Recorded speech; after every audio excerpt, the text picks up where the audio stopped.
अस्सलाम वालेकुम दोस्तों, क्या हाल है? ठीक है।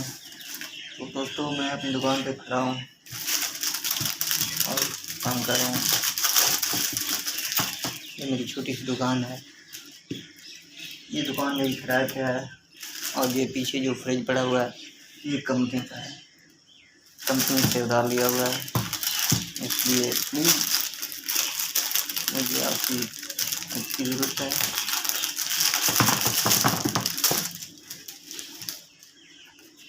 तो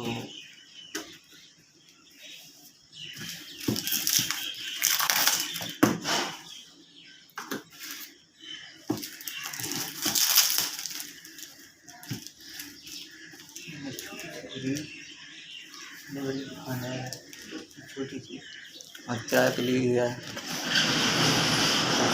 आपसे गुजारिश है कि ना लाइक और शेयर करें, क्योंकि मैं अपने दम पे कुछ करना चाहता हूँ। किसी का याद दिलाना मैं गवारा नहीं समझता। मैं अपने बलबूते पे कुछ करना चाहता हूँ। Please help me.